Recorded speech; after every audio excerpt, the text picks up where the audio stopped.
I'd like to respond to your 7-minute speech, which is primarily, I disagree like 99% of it. It's just not true. We've done nothing that's illegal. We've been in over 600 briefings to Congress. We've asked questions. We've answered questions repeatedly. We get hundreds of questions a day. We respond to them as quickly as possible. And your characterization of the moves that we made Mr. Secretary, I would just tell you, we are here because we need the information so that we can write our budget and on a bipartisan. Well, you'll have the information you need to write a budget. Okay, so will we get the details on the El Salvador arrangement? Yes or no? Well, which Salvador arrangement?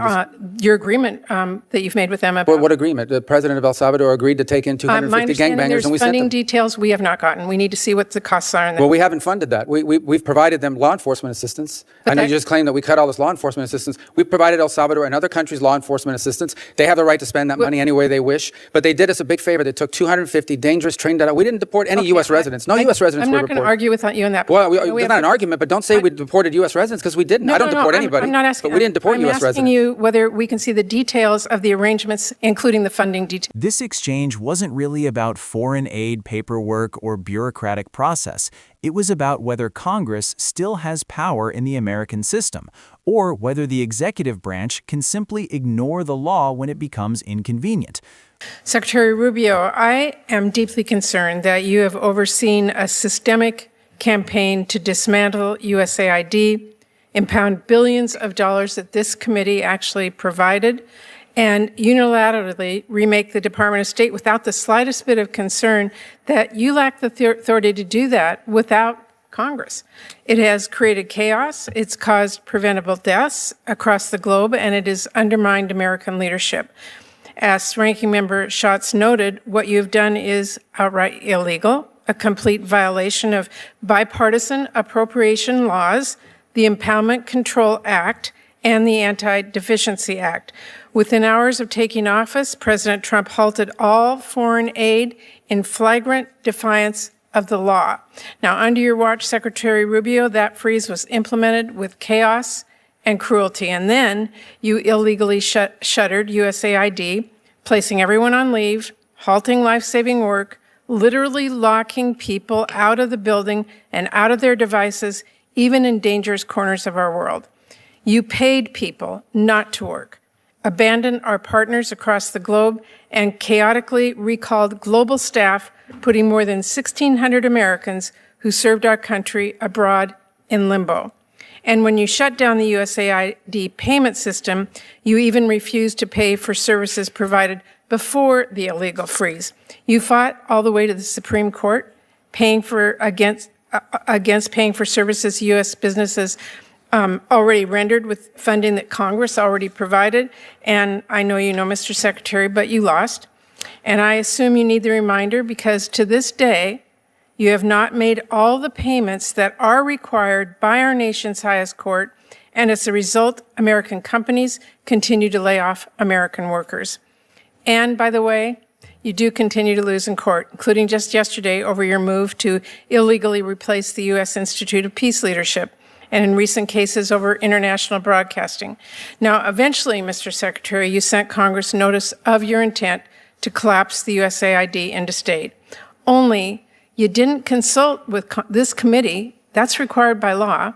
It came without justification, also required by law, and it came long after USAID was reduced to rubble. So sadly, disregard for our laws and values, to me, has sort of become a pattern of your tenor, revoking visas when someone writes an op-ed you don't like, or reaching a secret deal to use taxpayer dollars to jail U.S. residents in a notorious foreign prison, no due process, or pointlessly leaving food assistance to rot in storage. Actually, in Dubai, we now have 500 tons of high-energy biscuits that expire in July. They're bought, they're shipped, they're stored, all at taxpayer expense. But you've condemned them to waste, and that is one example of many.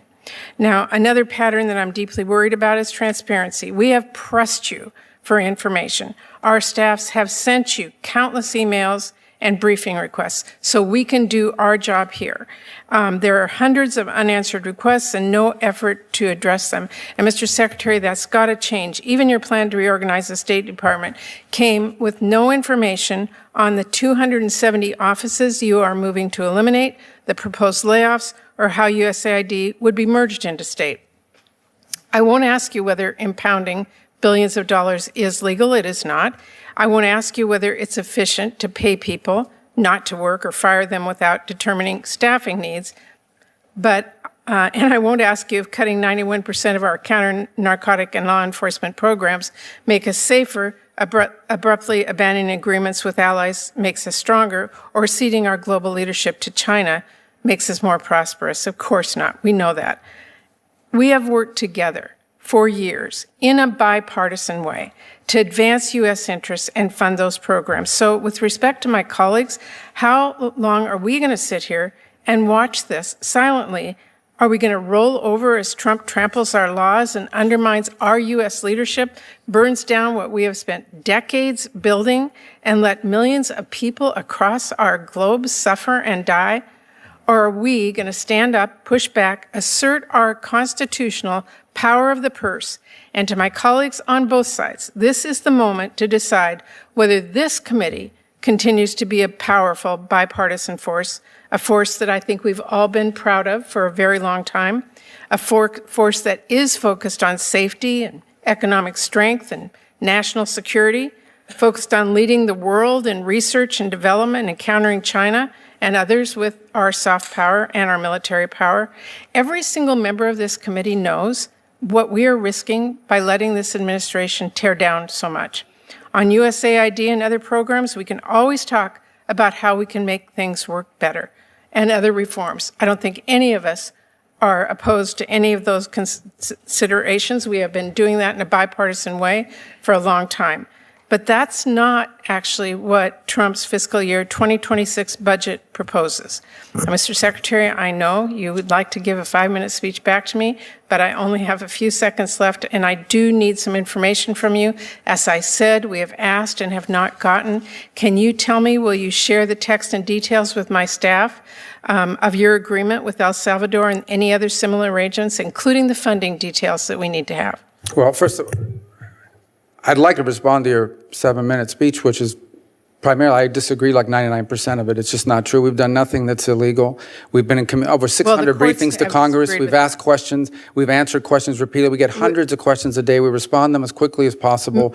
And your characterization of the moves that we made Mr. Secretary, I would just tell you, we are here because we need the information so that we can write our budget and on a bipartisan. Well, you'll have the information you need to write a budget. Okay, so will we get the details on the El Salvador arrangement? Yes or no? Well, which Salvador arrangement? Your agreement that you've made with them about. Well, what agreement? The president of El Salvador agreed to take in 250 gangbangers, and we sent them. Funding details we have not gotten. We need to see what the costs are. Well, we haven't funded that. We've provided them law enforcement assistance. I know you just claimed that we cut all this law enforcement assistance. We provided El Salvador and other countries law enforcement assistance. They have the right to spend that money any way they wish. But they did us a big favor. They took 250 dangerous, trained out. We didn't deport any U.S. residents. No U.S. residents were reported. I'm not going to argue with you on that. Well, it's not an argument, but don't say we deported U.S. residents because we didn't. I don't deport anybody. I'm not asking. But we didn't deport U.S. residents. I'm asking you whether we can see the details of the arrangements, including the funding details. I'm giving you the details. The arrangements are we provide law enforcement funding to El Salvador, among other countries. How they choose to spend that money internally is up to them. But I can tell you. Can you give me the details on the 200-plus offices you're proposing to eliminate? Sure, we've provided that. We need that. Can I get your commitment to give us those? It's part of our reorg. How about the details and justifications of your proposed rescissions from programs you claim are out of alignment with administration priorities? Are we going to get the details of that, funding priorities? On rescissions and impoundment and things of this nature, that's obviously an OMB function, and I would talk to them about that in regard to what's going to go on with that money. I can tell you the contracts we canceled. And I can list to you the contracts we canceled and the rationale why, because I went through them myself. Can you get those to us like today? The contracts? Yes, and the funding arrangements that you've made. That's what I'm asking for. Funding arrangements with who? For any of the rescissions, for any of the funding, for any of the multiple congressional directives that you have given out so that we as an appropriations committee can make our funding decisions. Sure, you're going to have all that information when you put together a budget. What you were watching was a senior senator drawing a hard line and saying, this is not normal governance. This is unilateral rule. And that opening matters because once Congress loses control of spending, accountability collapses across the entire government. If you care about how power actually works in Washington, subscribe for more clear breakdowns like this. At the heart of this confrontation is the constitutional power of the purse. Congress, not the president and not the Secretary of State, decides where money goes. When an administration freezes funds, dismantles agencies, or redirects programs without approval, it's not just a policy disagreement, it's a constitutional breach. This is why this moment feels so tense. It's not left versus right, it's law versus convenience.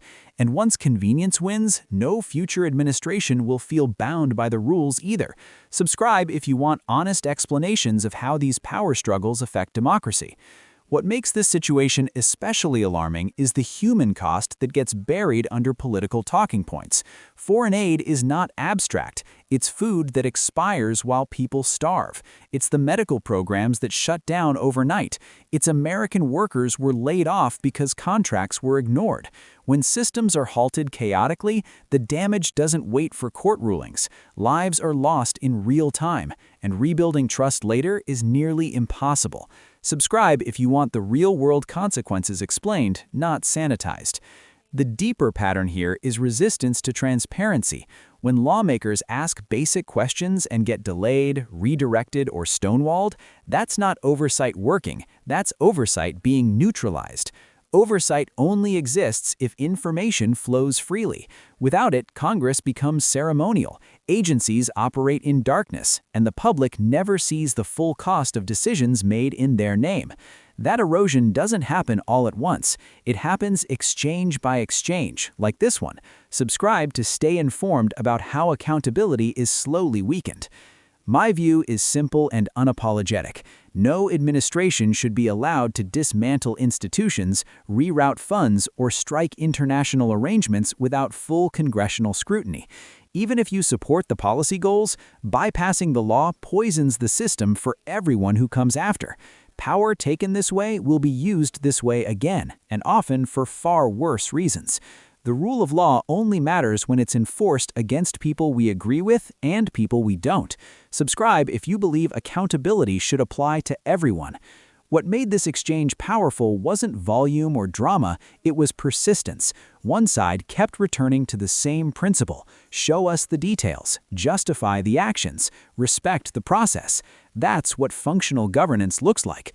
When officials respond with deflection instead of disclosure, it tells you the system is under stress. These moments are signals, and ignoring them is how democratic norms quietly decay. Subscribe so you don't miss when those warning signs appear. This wasn't theater, it was a warning. Either Congress asserts itself now, or it teaches future administrations that laws are optional and courts are just speed bumps. Once that lesson is learned, it's almost impossible to unteach. That's why this exchange matters far beyond one hearing or one secretary. It's about whether rules still mean something in American governance. Subscribe for deep, honest analysis that doesn't look away when it matters.